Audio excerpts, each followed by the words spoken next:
पिछली सरकारों ने बीमारियां दी, चीनी मिलों को बंद करके यहां पर बेरोजगारी दी, पिछली सरकारों ने यहां पे दंगे करवाए, पिछली सरकारों की सोच ही वही थी।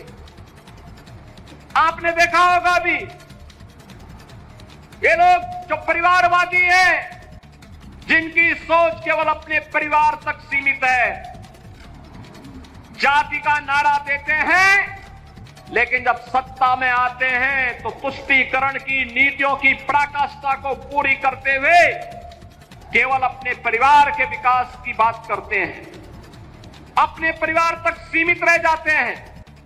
आपने देखा होगा जब 22 अप्रैल को पहलगांव में पर्यटकों पर हमला हुआ था, आतंकी हमला हुआ था, समाजवादी पार्टी के नेताओं के बयान किस किस प्रकार के बयान आते हैं, ये पता लगाने में ही कठिनाई होती है कभी कभी कि ये समाजवादी पार्टी के नेता बयान दे रहे हैं या कोई पाकिस्तान का प्रवक्ता बयान दे रहा है।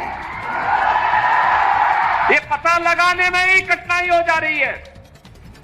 आपने कल समाजवादी पार्टी के एक पदाधिकारी का मुंबई में दिया गया बयान देखा होगा। इससे पहले कानपुर का एक नौजवान अपने परिवार के साथ गया था पहलगांव, स्वर्गीय शुभम द्विवेदी की निर्मम हत्या कर दी गई। जब पत्रकारों ने समाजवादी पार्टी के अध्यक्ष से पूछा कि आप समाजवादी पार्टी आप वहां क्यों नहीं गए, तो उन्होंने कहा कि हमारी पार्टी का थोड़े था। कितना दुर्भाग्यपूर्ण और शर्मनाक बयान है। बहनों और भाइयों, देश की संवेदना होनी चाहिए अपने नागरिकों पर।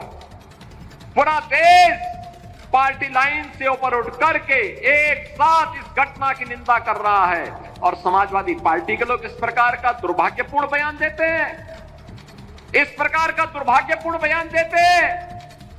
पहलगांव की घटना में उनका एक राष्ट्रीय महासचिव बयान देता है, कहता हिंदू ने हिंदू को मारा है, यानी पाकिस्तान को क्लीन चिट देने की कुत्सित चेष्टा। उनका एक सांसद उससे भी घटिया स्तर का बयान देता है।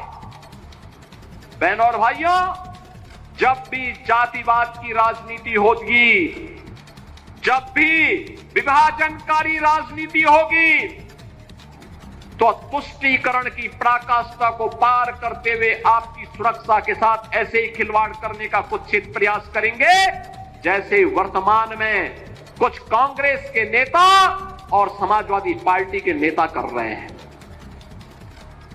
हमें एक स्वर से निंदा करनी चाहिए। आतंकवाद के खिलाफ देश की लड़ाई प्रधानमंत्री मोदी जी के नेतृत्व में 144 करोड़ के भारत को एक स्वर से लड़ना चाहिए। एक स्वर से प्रधानमंत्री मोदी जी के नेतृत्व में आतंकवाद का नेस्तनाबूद करने के संकल्प के साथ आगे बढ़ना चाहिए।